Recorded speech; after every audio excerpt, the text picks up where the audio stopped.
말씀 읽어보겠습니다. 시작. 노아의 때와 같이 인자의 임함도 그러하리라. 아멘.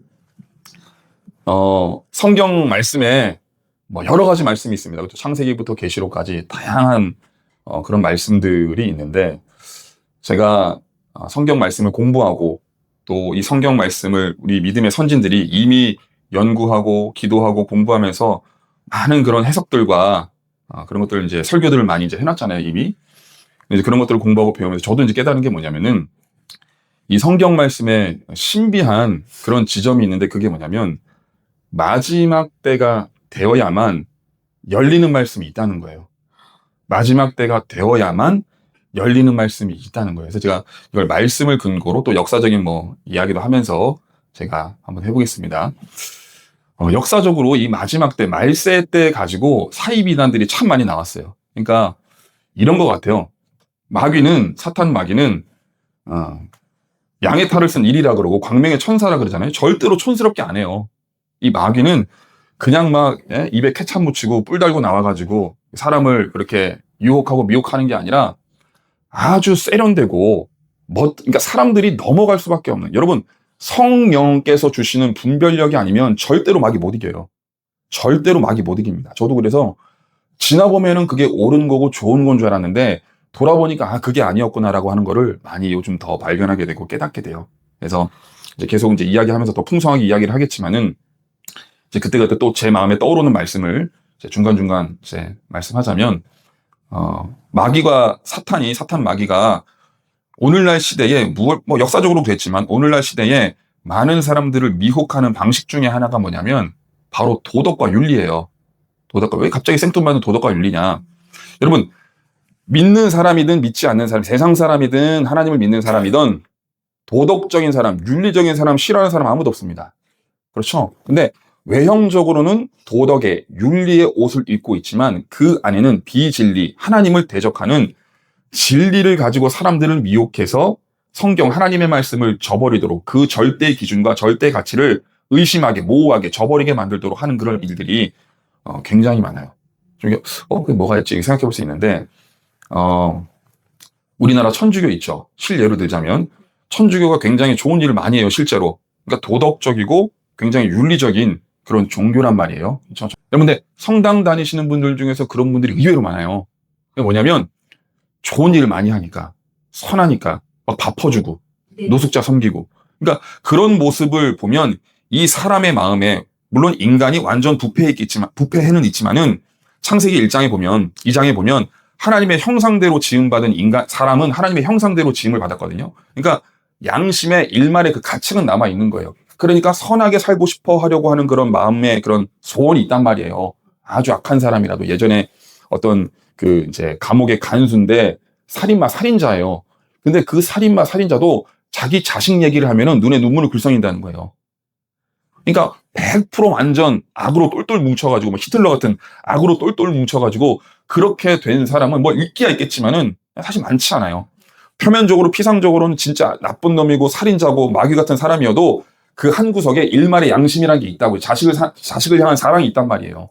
그런 것처럼 믿는 자나 안 믿는 자나, 세상 사람이나 그리스도인이나, 이 사람의 마음에 이 도덕과 윤리라고 하는 그것이 딱 다가오면, 마음에 닿으면 마음이 따뜻해지고 그 사람을 좋게 보고 좋게 해석하려고 하는 그런 마음의 자세가 있는데, 천주교가 딱 그래요. 그래서 근데 천주교의 교리, 또 미사라 그러죠. 그걸 가만히 뜯어보면은, 곱씹어보면은 반성경적이에요. 네, 성경적이지 않다는 거예요. 그래서 오직 그리스도로만 구원을 얻을 수 있고, 예수님의 십자가의 은혜로만 죄사함과 또 하나님 나라의 백성됨, 이런 것들을 누릴 수가 있는데, 천주교에서는 뭘 가르치냐면 행위 구원을 가르쳐요. 너가 열심히 무언가를 행해가지고 열심히 살아서 헌신 봉사해가지고 그래야 하나님께서 어여삐 보사 너를 구원하는 거야. 그리고 예수님의 이름으로만 기도하지 말고 마리아의 이름으로도 기도하고, 성인들 김대건 신부 같은 옛날에 100몇십 년 전에 우리나라에 천주교 박해가 있을 때 순교했던 그런 사람들의 이름을, 미린의 성지라고 수원인가 어딘가에 있는데, 제가 예전에 한 20년 전에 한번 가본 적이 있어요. 거기에 김대건 신부 그분의 그 뼈조각 이렇게 전시를 해놨어요. 네, 그래가지고 거기에다 대고 기도를 하고 그걸 바라보고 기도하면 더 능력이 있고 치료가 일어나고, 그러니까 이런 미신, 무당, 잡신 이런 막 여러 가지 교리들이 막 섞여가지고 옛날에 그 성경을 보면 그 모세 민수기에 보면은 불평하잖아 이스라엘 백성들이. 근데 불뱀에서 물죠. 노뱀을 딱 세워놓고 저걸 쳐다보면 산다 그러니까 살잖아요. 그 노뱀이 느후산이에요 이름이. 근데 그 느후산이라고 하는 노뱀 물건을 1000년 동안 보관을 해요 이 이스라엘 백성들이. 왜 보관하냐? 저거 쳐다보면 몸의 병이 치유받고 살았으니까 이거 들고 있으면 이거 다시 한번 쳐다보면 우리의 몸의 질병이 사라진다, 낫는다라고 하는 미신적인 믿음으로 그걸 활용을 해요. 그러니까 겉보기에는 아주 도덕적이고 윤리적인 그런 가면을 양의 탈을 쓰고 와서 광명의 천사의 모습으로 와서 사람들에게 뭘 심어주냐면 미신, 우상, 거짓 교리, 반성경적인 그런 기독교 진리 말씀은 은근슬쩍 심어내는 거예요. 그러니까 무슨 얘기가 여기까지 왔냐? 마지막 때에는 정말 분별력이 중요합니다. 분별하지 못하면은 그냥 뭐 수능 시험 볼 때 3번인데 5번 이거 분별력이 떨어져 눈이 나빠가지고 이거 답 잘못 찍으면 그 재수하면 되잖아요. 근데 이 영적인 문제는 이 재수가 없다는 거예요. 그러니까 2번이 없다는 거예요. 이게 굉장히 중요하고 사실은 우리가 진짜 깨어서 하나님을 두려워하면서 이 말씀을 가지고 이 시대 세상을 분별하면서 성령의 능력으로 살아가야 할 중요한 이유 중에 바로 하나가 이거예요. 성경을 보니까 구원받는 사람은 항상 적었어요. 예수님 시대도 그랬고 사도들 시대도 그랬고 사도 이후의 시대도 그랬고 이 기독교 정통의 온전한 올바른 성경 말씀을 가지고 하나님을 따르고 순종하고 고난받고 때로는 박해를 받고 핍박을 받았던 그 믿는 자의 삶이라고 하는 게 그 구원을 받았던 그런 사람들의 수라고 하는 게 항상 적었단 말이에요. 500년 전에 루터라고 하는 종교개혁자가 있었는데 그 루터라고 하는 종교개혁자가 종교개혁을 하는데 이 천주교 이 성당의 가르침은 교리는 다 틀렸다 잘못됐다 이거 행위구원 아니냐 열심히 무언가 봉사해가지고 예수 그리스도의 십자가의 은혜로 말미암아 우리가 구원을 얻는 것이고 구원받은 백성은 성령이 그 안에 들어와 계시기 때문에 말씀을 따라서 사는 그런 거룩한 삶, 성결한 삶 그 삶이 그냥 결과적으로 나오는 것이지 내가 그것을 윤리적인 도덕적인 삶을 산다라고 해서 그 구원이 얻어지는 것은 아니지 않느냐 이렇게 주장을 했는데 그것 때문에 핍박을 당하고 뭐 살해 위협에 쫓겨다니잖아요.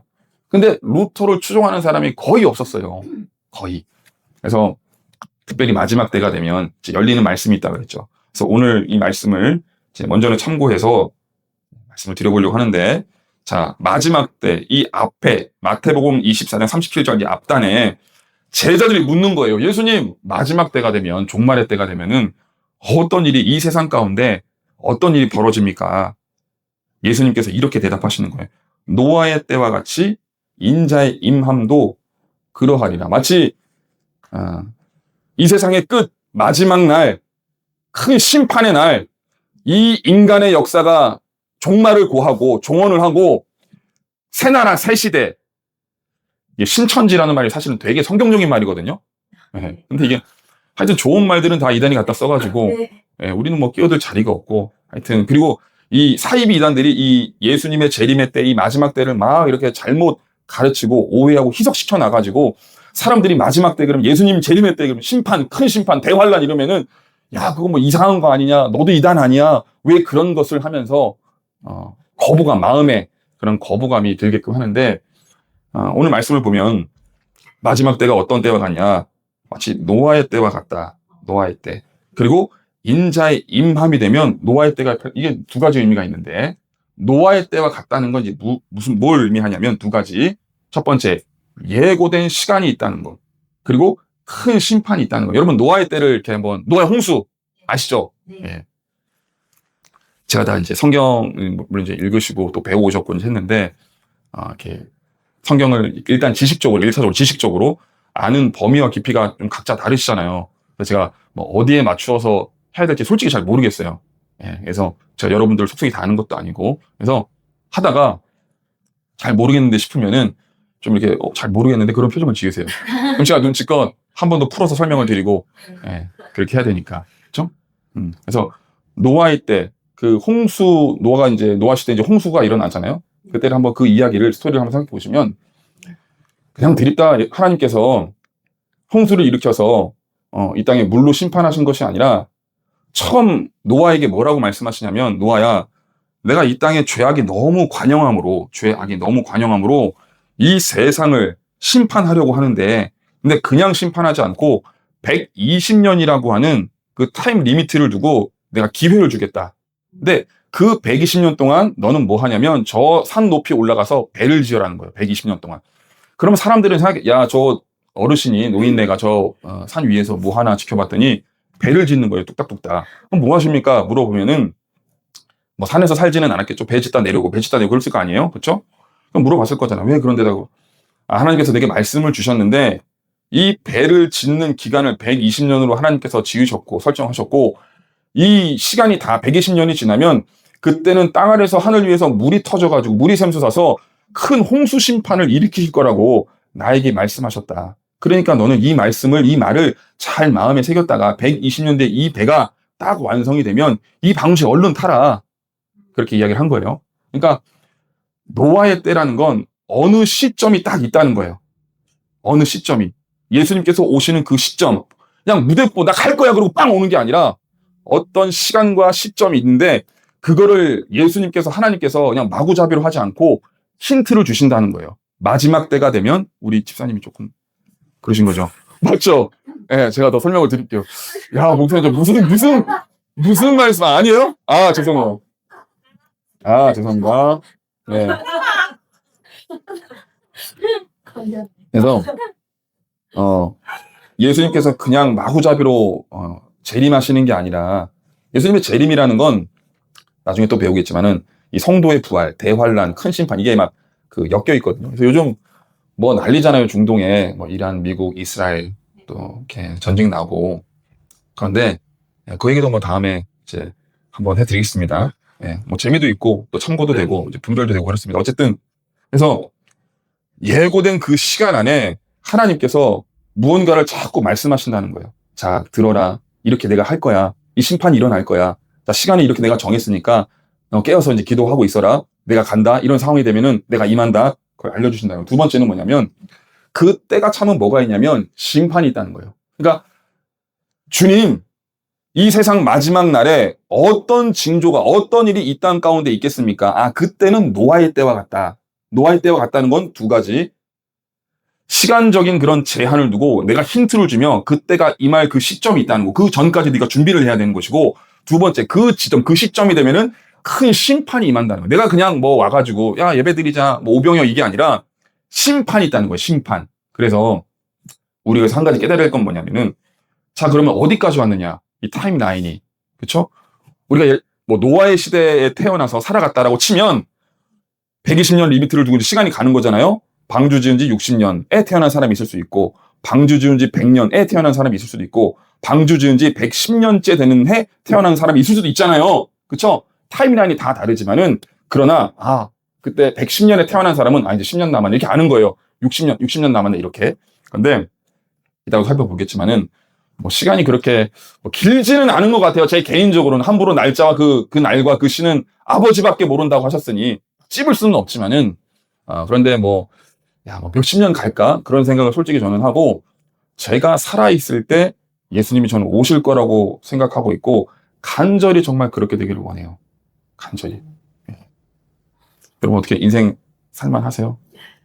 예. 인생이라고 하는 그 삶 자체가 좀 고단하지 않으세요? 예. 그런 상상을 해봐요, 저는. 물론 뭐 돈 많고 권세가 있고 그러면은 살만하지 않겠습니까? 물론 그럴 수 있는데, 저는 근데 하나님, 예수님, 성령님이라고 하는 분을 제 마음에 모셨잖아요. 그러면 제 마음 속에서 가장 강렬하게 이 올라오는 욕구가 뭐냐면 하나님의 말씀대로 따라 사는 삶이에요. 하나님의 말씀을 따라 살지 않으면 마음이 불편하고 답답하고 우울하고 낙심이 되고. 여러분 그렇지 않나요? 안 그랬으면 지금 이 시간 왜 이러고 있어요. 저기 가가지고 날씨도 좋잖아요. 예? 맥주, 소주 이런 거 딱 사가지고 새우깡 사서, 얼마나 좋아요. 바람도 잘 살고 호수공원에 가가지고 돗자리 하나 펴놓고, 야, 날씨라 부여. 야, 오늘 뭐 피곤만. 그러면서 회포를 풀고 막 그럴 거 아니에요. 근데 그러지 못하는 이유가 뭐예요? 제가 왜 못 그러죠? 뭐 벌금을 내려요? 경찰이 저 잡아갑니까? 이 양심 때문에, 이 다른 이유 하나도 없어요. 이 양심의 가책이 느껴지기 때문에 그러는 거예요. 양심의 가책이 느껴지기 때문에. 뭐 전날 피곤하면 그냥 퍼즐로 자면 되죠. 몰라, 뭐 내일 뭐 오겠지 뭐 그러고 퍼즐로 자면 되죠. 근데 또 아침에 일찍 일어나죠? 그러지 않으면 제 마음이 불편하잖아요. 하나님께서 내게 맡기신 일이 있는데 그거를 감당하지 못하면 하나님께 죄송하잖아요. 그러니까 이 마음의 부담 이런 것들이 자꾸 저를 채근하기 때문에 그냥 함부로 살 수가 없는 거예요. 함부로 살 수 없다라고 하는 것은 내가 가진 것이 아무리 많다 한들 그걸 마음대로 누릴 수가 없는 거예요. 그렇죠? 어차피 있어봐야 뭐예요. 함부로 내 마음대로 못 사는데 돈 마음대로 있으면 뭐합니까? 너 나 무시해. 나 돈 이만큼 있는 사람이야. 막 좋은 차 끌고 다니면서 막 떵떵거리면서 자랑하고 그렇게 할 수가 없는 게 그러니까 있어봐야 뭐하냐고요. 이 마음이 자꾸 불편한데. 그러니까 있으나 없으나 그게 중요한 게 아니라 정말 하나님의 그 말씀대로 살고자 하는 그 강렬한 열망이 주님 정말 다시 오셨으면 좋겠습니다. 그런 소망이 있고 그러다 보니 이 땅의 삶을 어떻게든 살아가보려고 하니 고단한 거예요. 삶이 고단한 거예요. 예. 애 키우는 것도 그렇고 예. 키우는 것도 고단하죠. 예. 애는 이쁜데 말 안 들으면 막 짜증이 푹 하고 올라오잖아요. 그러면은 예. 이게 또 마음에 또 이렇게 죄책감이 들잖아요. 예. 험한 말 하고 또 막 뭐라고 하면 그 그러니까 부모로서 느껴지는 아이에 대한 미안함도 있지만 하나님께 대해서 하나님 앞에서 내가 그 혈기를 참지 못했다라고 하는 그 마음의 양심의 가책이 또 나를 힘들게 하잖아요. 여러분 이런 마음 없으면 마인드 없으면 그 성령님이 그 안에 없는 거예요. 성령님은 진리의 영이라 그랬거든요. 그 요한복음 14장인가 16장에 보면 성령이 오시면 너희 안에서 죄에 대하여 의에 대하여 심판에 대하여 너희에게 알리시리라 그랬어요. 성령님이 충만하다는 건 무슨 뭐 방언으로 기적을 일으키는 것뿐만이 아니라 성령님이 충만하게 임하신 사람에게 나타나는 그 특징이 있는 그게 뭐냐면 죄에 대해서 예민하고 의에 대해서 열망이 있고 심판에 대한 두려움이 있다는 거예요. 예. 얼마 전에 그 순복음교회에서 옛날에 그 순복음교회 얼마나 뭐 유명했어요. 뭐 성령 불받아라 으쌰으쌰 뭐 해보자 막 이러면서 막 그랬잖아요. 예. 저는 그 목사님의 뭐 발언과 그 말씀을 듣고 뭐 이름 말씀 안 드려도 다 알잖아요. 아, 거의 신사참배에 준하는 거 아닌가 그런 생각을 했어요. 진짜예요. 그거 자리 지키려면 그걸 그 말을 그 행동을 뭔지는 알고 지금 이해되시는 거죠? 저 뭔지 알고? 네. 집사님 또 뭔 일 있었어? 난 몰라. 아, 얼마 전에 그 순복음교회에서 그 이재명 대통령을 이렇게 모셔다가 예, 이렇게 어떤 그 부활절이어서 이재명 대통령을 모셔다가 이제 뭐 이제 이렇게 전한 거예요. 그러면서 뭐 그거까지는 좋아요. 뭐 그럴 수 있죠. 근데 거기서 이제 이재명 대통령을 소개하고 또 이렇게 하는 그 축사하는 그 목사님이 계셨는데 그 목사님이 이제 한 그 발언이 있어요. 근데 또 오늘날 이게 또 정치 얘기하면 사람들이 다 두 쪽으로 쪼개져 가지고 난리가 아니거든요. 예. 근데 저는 정치 얘기를 하자는 게 아니라 여러분 신앙의 본질을 지키자고 하면 절대로 할 수 없는 행동이 하나 뭔지 아세요? 행동이 좌나우나 그런 걸 다 떠나서 사람을 높이면 안 돼요. 사람을 높이면 안 돼요. 그 부활절 예배 왜 드립니까? 부활하신 예수님을 높여드리는 거잖아요.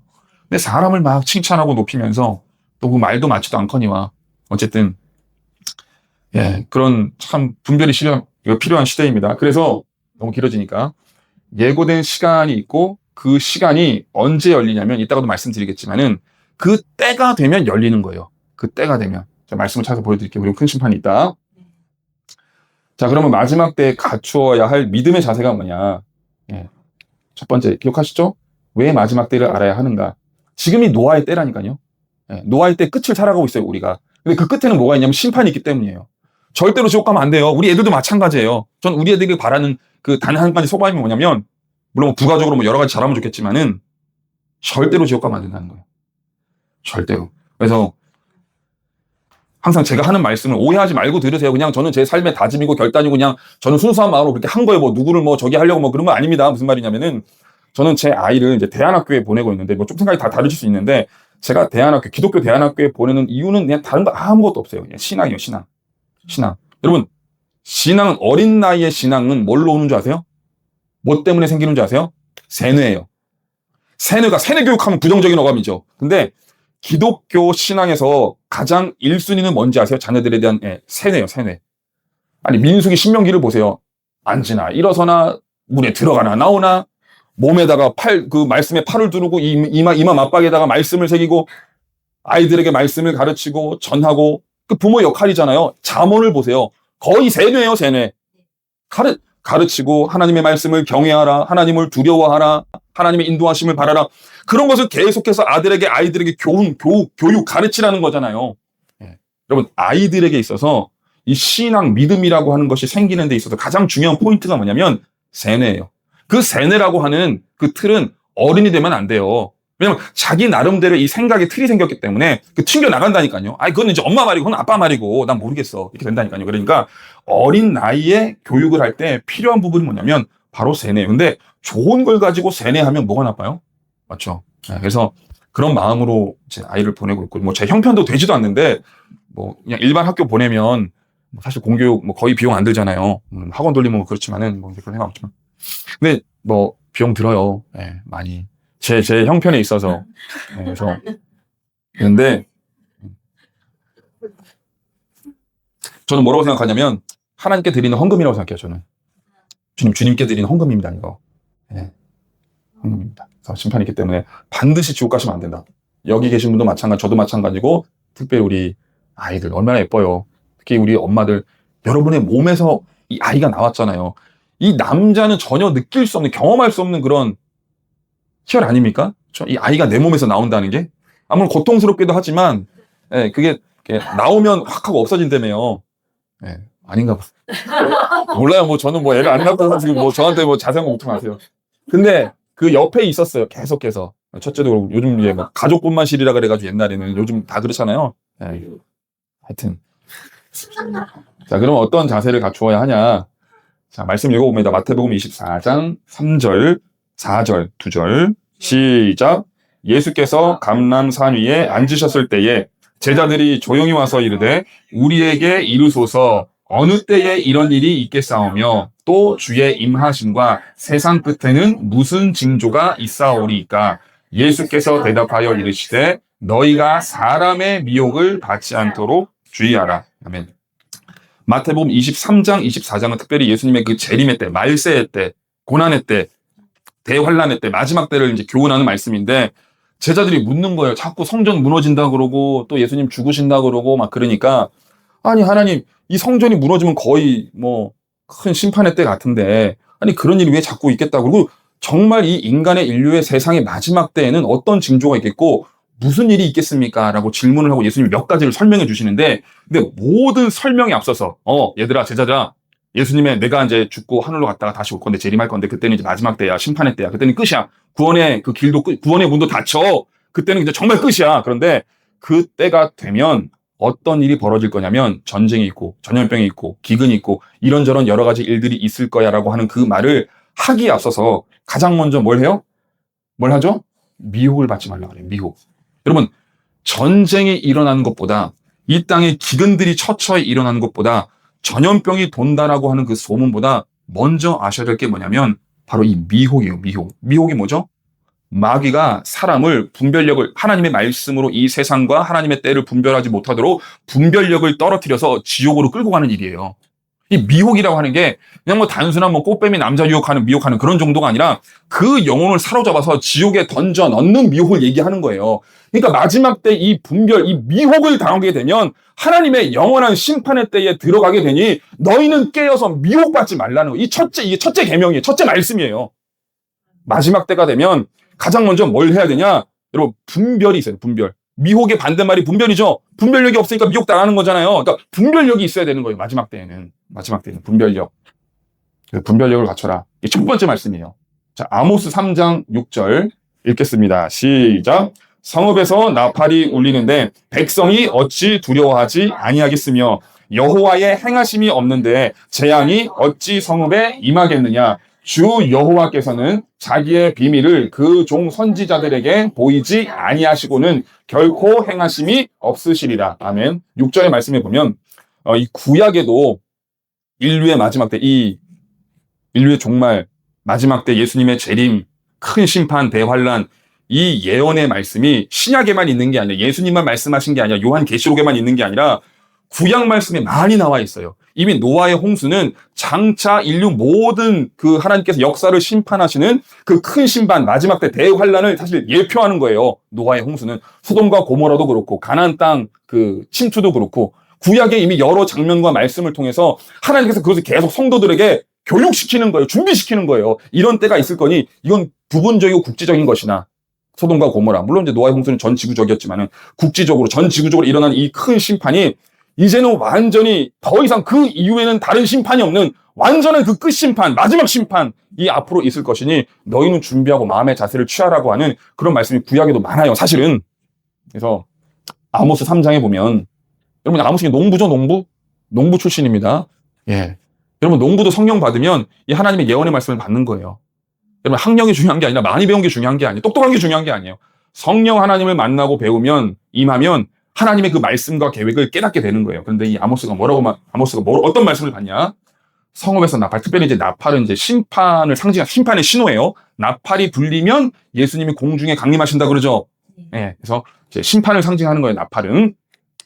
이제 많은 백성들이 두려워하고 이렇게 했는데 여호와의 행하심이 없는데 재앙이 어찌 성읍에 임하겠느냐. 이건 조금 이게 말이 어렵게 번역이 되는데 거꾸로 하면은 여호와 하나님께서 심판을 행하심으로 성읍에 재앙이 임한다라는 거예요. 그런데 하나님께서 행하시는 그 심판, 성읍에 임하는 그 재앙이 그냥 막 일어나는 게 아니라 주 여호와께서는 자기의 비밀, 이 비밀이 뭐죠? 이 비밀은 뭐예요?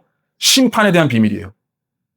세상 사람들, 또 많은 이 사람들, 죄인들, 이 인류의 역사를 심판하시려고 하는 그 비밀을 그 종 선지자들에게 보이지 아니하시고는 결코 행하심이 없으시리라. 바꿔 말하면 하나님께서는 큰 심판을 행하시기 전에 일단 말을 하고 힌트를 주고 알려주고 행하신다는 거예요. 노아에게 120년 동안 배를 지으면서 120년이 지나면 홍수가 일어나니까 심판이 있으니까 깨어서 기도하고 이 방주에 타라. 구원의 방주이신 예수 그리스도께로 오라. 이 말씀인 거잖아요. 그렇죠? 그러니까 하나님께서는 심판을, 특히 다른 건 몰라도 특히 심판을 행하실 때는 반드시 알리신다는 거예요. 먼저 사람을 깨닫게 하고 그다음 회초리를 대는 거지 그냥 막 와가지고 막 때려 부으고 뭐 이렇게 환란을, 그런 거 없다는 거예요. 그래서 알리신다는 거고, 데살로니가전서 5장 2절 한번 읽어봅니다. 2, 3, 4절이거든요. 시작. 주의 날이 밤에 도둑같이 이를 줄을 너희 자신이 자세히 알기 때문이다. 그들이 평안하다, 안전하다 할 그때에 임신한 여자에게 해산의 고통이 이름과 같이 멸망이 갑자기 그들에게 이르니니 결코 피하지 못하리라. 형제들아, 너희는 어둠에 있지 아니하매 그 날이 도둑같이 너희에게 임하지 못하리니. 아멘. 지금 무슨 말씀을 제가 드리려고 지금 계속 같은 맥락이냐면, 여러분 하나님의 심판은 그냥 막 우리가 모를 때예요. 전혀 뭐 알지도, 그냥 뒤에서 손방망이가 막 확 하고 날아가서 뒤통수를 치듯이 그런 게 아니라 하나님께서는 분명히 먼저 알리신다는 거예요. 사람을 깨우시고 대비하게 하시고 준비하게 하시고 기도하게 하심으로 그 환난을 면하게 피하게끔 하신다는 거예요. 미리 알리신다는 거예요.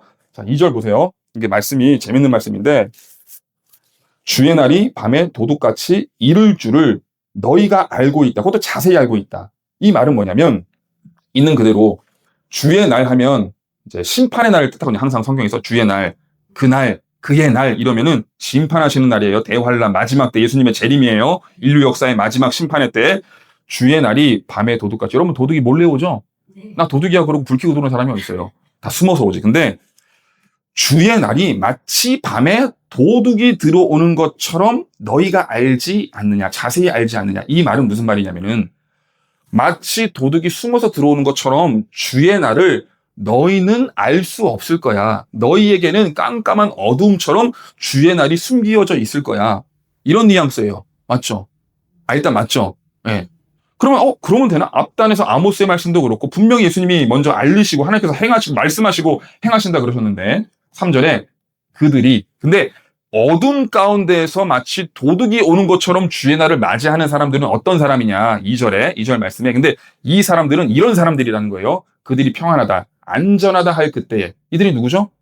하나님이 없는 사람, 예수님을 안 믿는 사람. 여러분 교회 안에 있는 사람이라고, 교회 다니는 사람이라고 다 하나님의 그 진정한 평안에 참된 안전에 거하는 게 아닙니다. 이건 인정하시죠? 여러분 교회 다닌다고 구원받는 거 아니에요. 예, 교회 다닌다고 구원받는 거 아니에요. 그 심령 안에 하나님의 말씀이 정확히 분별력 있게 하나님의 성령으로 임한 사람만이 구원받는 거예요. 그리고 저는 이런 확신이 있어요. 정말 구원받은 자는 하나님께서 이런 진리의 말씀을 가르치실 거라고 생각해요, 저는. 그래서 저는 여러분이 이 자리에 앉아 있다고 생각해요, 저는. 왜냐하면 저도 그러한 타이밍에 이런 말씀을 배웠으니까. 전 말씀을 신뢰해요. 분명히 하나님께서 어떤 특히 심판의 일을 행하실 때는 그냥 알리지 않고 막 막무가내로 하시는 분이 아니라고 하셨으니 저에게도 여러분에게도 먼저 알리시고 이 일을 준비하게 하시는 거예요. 그렇죠? 그들에게는 갑자기, 왜냐하면 준비를 안 했으니까, 모르니까, 깨닫지 못했으니까, 어둠 가운데 있었으니까 갑자기 심판이 임하는 거예요. 그들에게는. 준비가 안 된 사람들에게는. 이 진리 사실을 깨닫지 못한 사람들에게는 갑자기 임하는 거예요. 그냥 어느 날 갑자기 전쟁이 일어나고 어느 날 갑자기 무슨 일이 터지고 그러는 거예요. 자, 근데 4절 다시 한번 시작. 형제들아,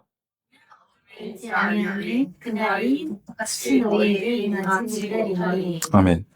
그러니까 저와 여러분 같은 상황에서는 하나님께서 도둑처럼 임하는 게 아니라 불을 밝히 비추사, 자, 내가 이제 간다, 준비해라, 기다려라 하는 그 모습으로 가신다는 거예요.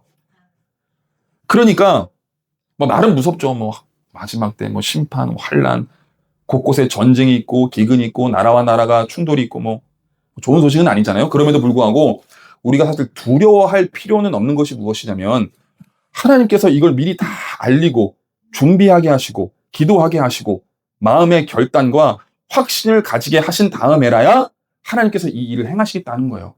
그래서 지금 이 시간 이 자리를 통해서 여러분의 마음을, 심령을, 그 신앙을, 영혼을 준비시키는 거예요. 사실은 준비시키는 거예요. 네, 축복합니다. 그래서 자, 계속 이어서, 자, 그러면 마지막 때만 열리는 그 말씀이 있다 그랬죠. 이게 잘못 들으면 진짜, 야, 그럼 뭐 좀 약간 이단 사이비 같다. 그럼 그전에는 전혀 사람들이 다 모르고 있다가 너만 딱 깨달아, 그런 말은 아닙니다. 네, 그런 말은 아니고, 뭐 여러 사람 있어요. 여러분 있어요. 이렇게 아시는 분들. 근데 문제는 뭐냐면 사역자나 목회자나 제가 뭐 누군가를 뭐 판단하고 정죄하고 뭐 그런 건 아니지만은 사역자나 어떤 성도나, 그러니까 예수 그리스도를 믿노라 하는 사람 중에서 정말 그 하나님의 말씀의 본질만을 붙잡고 하나님만을 의지하고 좁은 길을 가고 고난과 어려운 형편에서라도 하나님만을 의지하며 믿음으로 깨어서 다시 오실 예수님을 기다리고 또 신앙 가운데 이 믿음 안에 이 간절한 열망과 소망을 가지고 붙들고 살아가는 사람은 진짜 거의 없다는 거예요. 여러분, 제가 예수님 믿은 지 23년이 됐고 사역자로 산 지 13, 14년이 됐어요. 예. 제 카톡에만 1,300명 있어요. 카톡에만 1,300명 친구들이 뭐 저보다 더 많으신가 보네. 근데 대부분 뭐 사역자들이고 뭐 그래요. 근데 제가 그냥 뭐 이렇게 말 표현이 좀 그럴 수 있겠지만은 야, 진짜 이분하고는 영적으로 깊이 교제하고 싶다. 참 같이 말씀을 나누고 마음을 나누고, 예.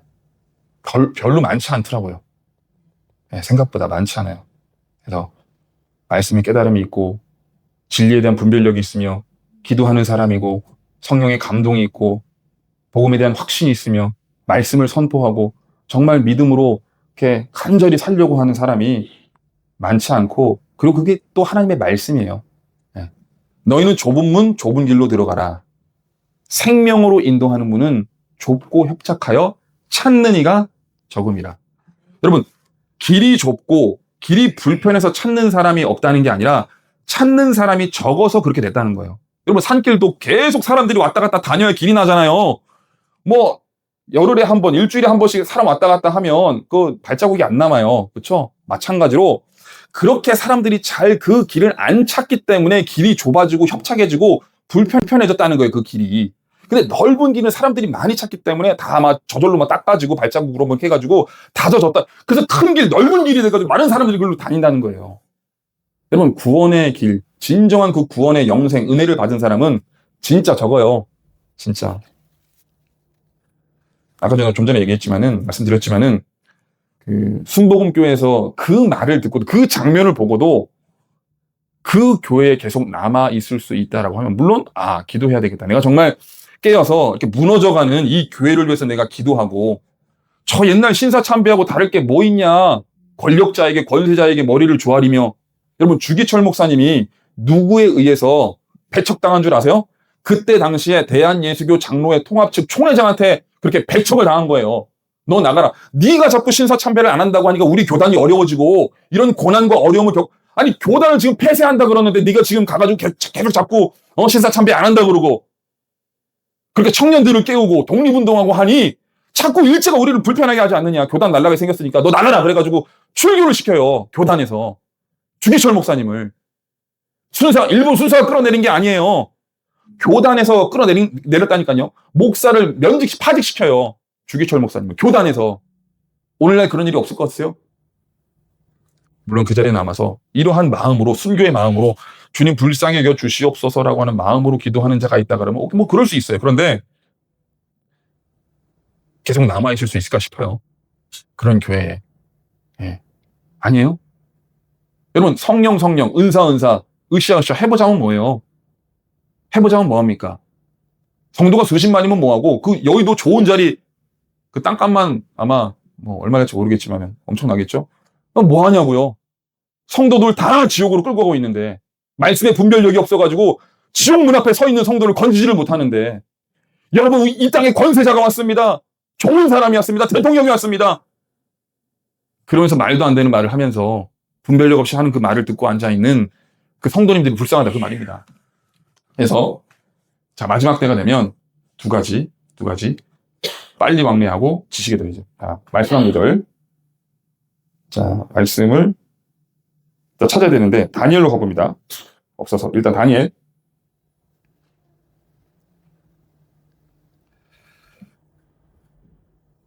다니엘서 12장.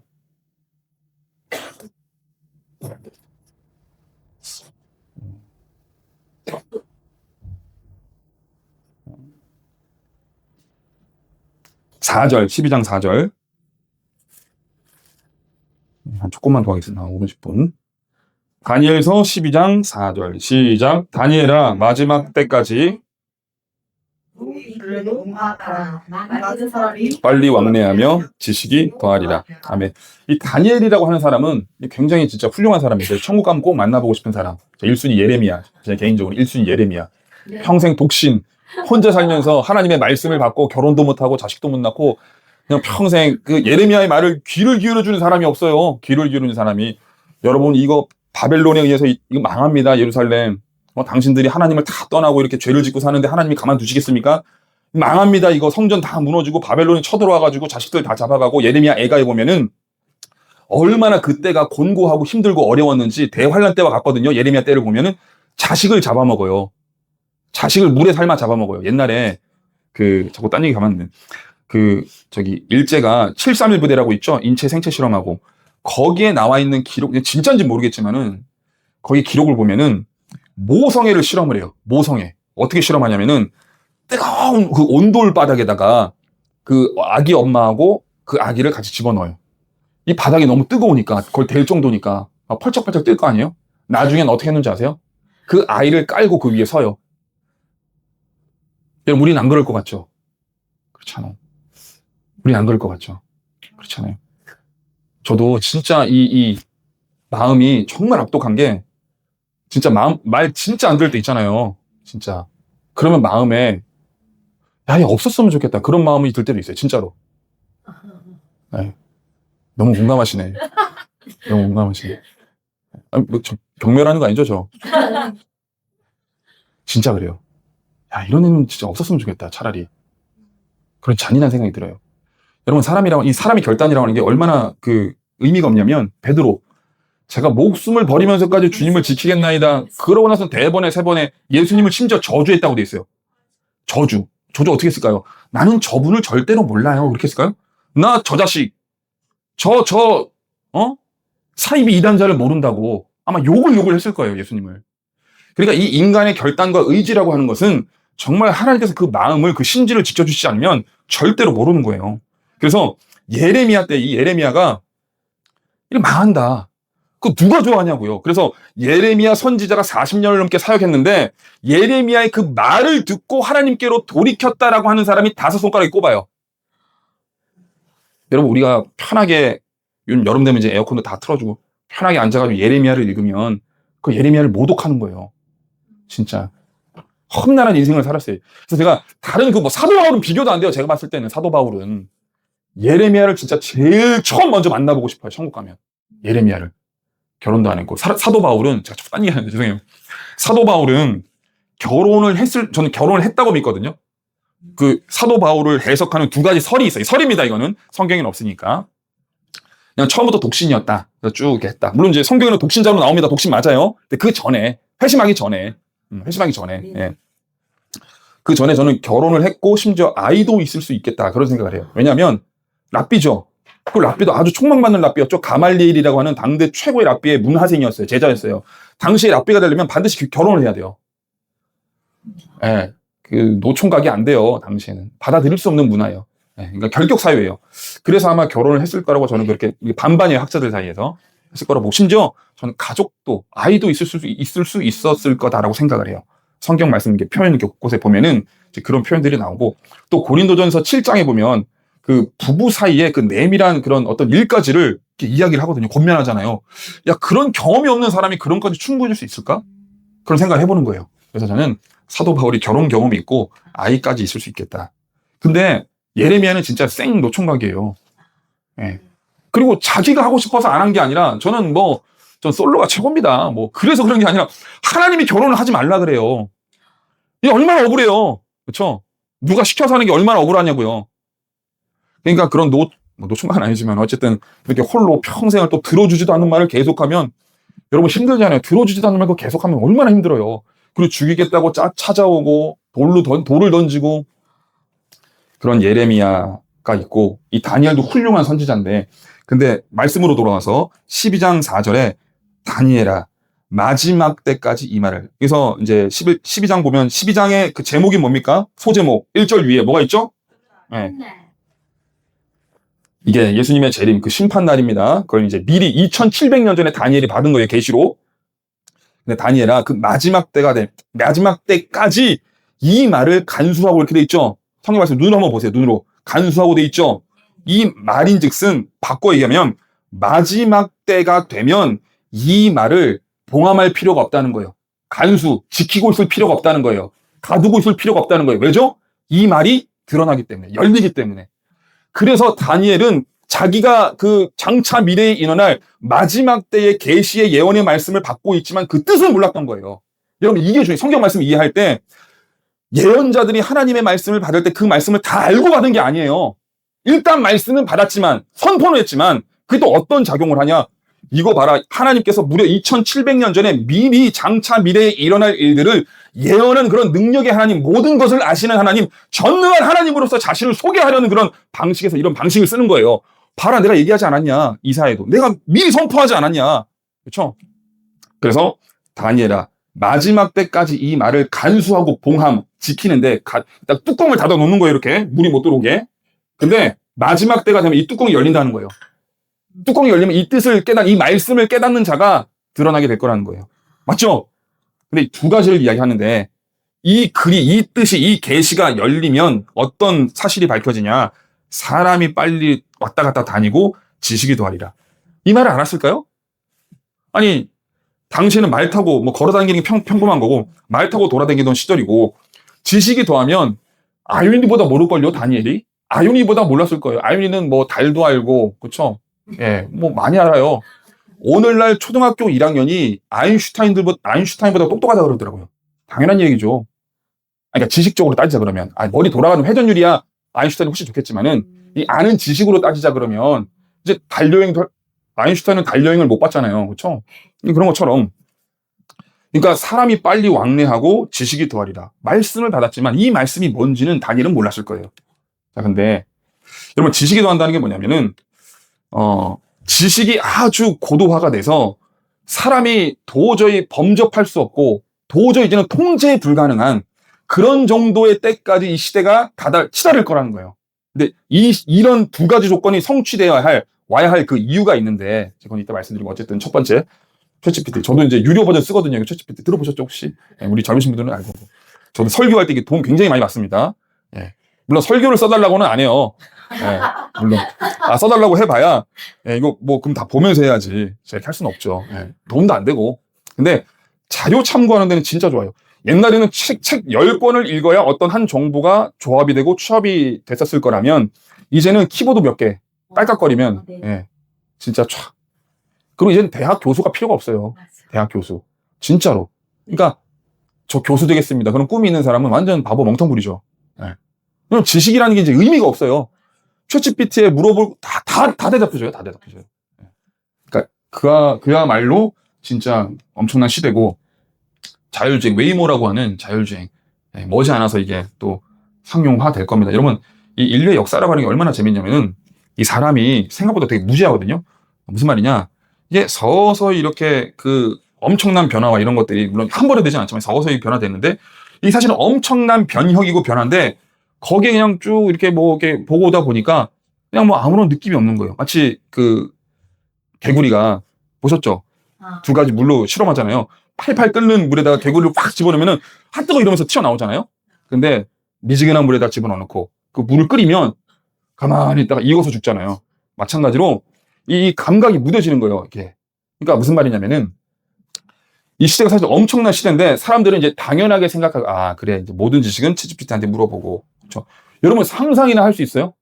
진짜? 제가 대학 다닐 때만 해도 뭐 숙제 있고 뭐 있으면 다 도서관 가가지고 책 찾고 책 찾기도 뭐 좀 어려워요. 막 이렇게 뭐 여러 가지 막 기호 있잖아요. 뭐 다 찾아 모르면 사서한테 가서 물어보고 또 도서관에 어디 도서관에 가가지고 책 읽고 밑줄 치고 뭐 해봐야 컴퓨터 켜놓고 한글 뭐 이런 거 그거지 뭐 어디 있습니까? 챗GPT가 어디 있어요? 뭐 물어볼 데가 어디 있어요? 근데 진짜 그 10년, 20년 사이에 엄청난 변화를 우리가 겪고 있음에도 당연하게 생각해요. 당연하게. 놀라지도 않아요, 이제는. 그리고 운전자 없이 막 이렇게 차가 가는데도 놀라지도 않고. 그리고 이거는, 뭐 저도 뭐 잘은 모르지만 이 의학계에 있어서 알파폴드 혹시 이런 거 들어보셨어요? 네, 그러니까 단백질을 조합하고 이렇게 엮어가지고 새로운 물질을 만들어내는 그런 이제 분야, 과학이 있는데 학문이 있는데 그게 엄청나게 복잡하고 어렵대요. 근데 그런 계산식을 알파폴드라고 하는 일종의 이제 챗GPT거든요. 이제 그 의학 그런 쪽으로 이제 전문으로 하는 거기다가 질문을 하고 이제 연구를 하라고 이제 명령을 시켜놓으면은 엄청난 속도로 인간이 뭐 수십 년, 수백 년, 수천 년 동안 연구하고 해야 할 그것을 막 몇 초 만에 몇 분 만에 해낸다는 거예요. 그러니까 새로운 신물질, 분자 구조 이런 것들을 연구해내서 밝혀내고 그래서 지금 그 과학계에 있는 사람들이 의학계에 있는 사람들이 영생을 꿈꿔요. 영생을 꿈꾸다니까요. 근데 영생을 왜 못하는 줄 아세요? 전쟁 때문에 다 죽을 거예요. 그 전에 그런 게 있고 얼마 전에 요까지만 일단 과학 얘기는 지식 얘기는 아르테미스라고 하는 실제 사진입니다. AI 아니에요. 이 네 분이 그 달이 30만 킬로 떨어져 있거든요. 1초 걸려요. 빛의 속도로 1초. 근데 이게 묘하게도 저는 그게 또 하나님의 오묘하신 섭리라고 생각하는데 지구의 자전주기하고 달의 자전주기하고 진짜 오묘하게 딱 맞아가지고 항상 달을 정면밖에 못 본대요. 항상.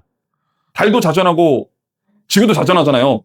근데 그게 타이밍이 어떻게 딱 맞아가지고 항상 달을 정면밖에 못 본대요. 절대로 뒷면을 못 본대요. 이해하셨어요?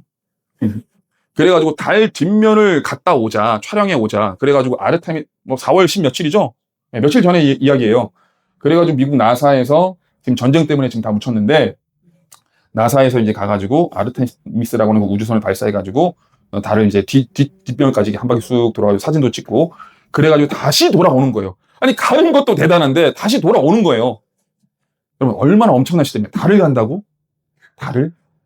여러분, 이 다니엘이 상상이나 했겠습니까? 옛날에는 달에 이상한 그런 영혼들, 신, 그런 천사들이 산다고 생각했어요. 다니엘도 아마 그렇게 믿었을 거예요. 근데 다니엘 이 말을 어떻게 이해하냐고요. 지식이도 하고 빨리 왕래한다. 오늘도 챗GPT한테 물어보니까 가장 빠른 이제 우리가 이용할 수 있는 그런 뭐 전투기, 뭐 제트기 이런 걸 타고 우리가 그걸 갖고 있다면 지구 반대편, 지구 둘레가 4만 킬로거든요. 절반이니까 2만 킬로. 딱 정반대로 가려면 2시간이면 간대요. 그러면 저 충주, 우리 와이프가 충주 가는 길을 지구 반대편을 가는 시대예요. 그러니까 얼마나 빨라졌어요. 근데 여러분 잘 들으세요. 여기서부터. 왜 지식이 그러니까 왜 빨리 사람들이 왕래하고 지식이 더해져야만 하나님의 그 심판의 때, 마지막 때. 그렇죠. 다니엘이 그렇게 말씀했죠. 마지막 때가 이럴 텐데 그때가 되면 사람들이 빨리 왕래를 하고 지식이 엄청나게 증가할 거다, 증대될 거다, 더할 거다. 라고 하는 이 두 조건이 왜 만족되어야 되는가? 왜 그래야만 마지막 때가 오는가? 이 두 가지 때문이에요. 제 판단은 그래요. 이거야 라고 하는 말은 없지만 항상 성경이 성경을 해석한다 그러거든요. 성경으로 성경을 해석한다. 이런 말이 있어요. 창세기 첫째 나눌게요. 창세기 15장 16절에 보면은 가나안 땅에 이스라엘 백성들을 들여보내기 전에 아브라함에게 하나님께서 뭐라고 말씀하시냐면, 아브라함아, 너 이후에 400년이 지나면 수많은 너의 자손들이, 후손들이 준비가 될 텐데, 그렇죠? 아브라함, 이삭, 야곱의 12아들이 애굽 땅에서 자리를 잡고 번성을 하잖아요. 그게 400년 시간이 흐르거든요. 아브라함부터. 그 400년이라고 하는 시간이 차야 이 이스라엘 백성들이 그 이집트 땅, 애굽 땅을 탈출해서 40년 광야 생활을 거치고 가나안 땅으로 진군하잖아요. 그리고 이 가나안 땅으로 진군한 이스라엘 그 군대들이, 백성들이 가나안 땅 사람들을 이렇게 정복하잖아요. 그렇죠? 여호수아 가나안 전쟁을 일으키잖아요. 왜 그래야만 하느냐면 이유가 뭔지 아세요? 그들에게 아직 죄가 관영하지 않아서. 그러니까 죄가 더 차야 심판한다는. 하나님의 원리 원칙은 뭐냐면 심판은 죄가 차야 이루시는 거예요. 그 말은 또 뒤집어서 이야기하면 하나님께서는 인내하신다는 거예요. 참으신다는 거예요. 그러니까 하나님께서는 계속해서 참다가 우리도 그러잖아요. 참다가 한 대 올라가는 거잖아요. 그렇죠? 마찬가지로 우리 하나님께서 참으시다가 이제 때가 차면 더 이상 이제 긍휼은 없고 심판이 임하는 거예요. 그래서 창세기 19장에 보면 소돔과 고모라에 대한 이야기가 나오죠. 하늘에서 유황불이 떨어지죠. 왜 심판합니까? 소돔과 고모라를? 동성애와 성적인 타락 때문에. 이제 찰 때까지 찬 거예요. 그러니까 더 이상 내가 이 땅을 이제 더 이상 참지 못하고 내가 유황불을 내려가지고 이 땅을 심판하리라. 마지막 때에 그런 한 예표를 그 상황으로 말씀으로 보여주시는 거예요. 그래서 죄가 번성을 하려면 여러분 일단 요즘 마약 엄청나게 퍼지는 거 아시죠? 옛날에는 그 마약 구하기가 쉽지 않았다 그래요. 근데 요즘 뭐 인터넷으로, 카톡으로, 뭐 텔레그램으로 구하기가 너무 쉽대요. 그리고 요즘 유통이 워낙 좋으니까, 이 물동이 워낙 좋으니까, 옛날에 그 페무, 알리 이런 거 처음 나왔을 때 싸잖아요. 저도 이용해 봤거든요. 뭐 어떤 때는 일주일, 2주, 길면 한 달씩도 걸렸어요. 요즘에는 1박 2일, 2박 3일도 와요. 그거 진짜 중국에서 오는 거예요. 왜냐하면 그만큼 물류가 빨라지고 속도가 좋아진 거예요. 그러면 이게 뭐가 확장되냐면 죄가 확장되는 거예요. 그것을 따라서 마약이 들어오고 죄가 들어오고. 여러분 옛날에는 인터넷이 없었으면은 내가 무슨 뭐 음란잡지, 남자들은 이제 음란에 약하거든요. 음란잡지를 막 이렇게 본다 그러면 자기 혼자 그냥 방구석에 죄 짓는 거예요. 근데 그거 하나 사진 찍어가지고 인터넷에 올리면 수백만, 수천만의 사람들이 한꺼번에 공유하는 거예요. 죄를 짓는 거예요. 그러니까 이 죄가 관영하고 퍼지고 자라고 충만해지기 위해서는 이 통신, 사람들의 왕래, 지식이 더해지지 않으면 이 조건이 성립되지 않는 거예요. 그래서 지식이 더하고 이 통신, 왕래가 빨라지는 일이 일어날 거다. 그리고 예수님의 재림을 모두가 보기 위해서. 이 말씀 찾아볼게요. 마태복음 24장 30절 찾아보고 마칩니다. 마태복음 24장 30절.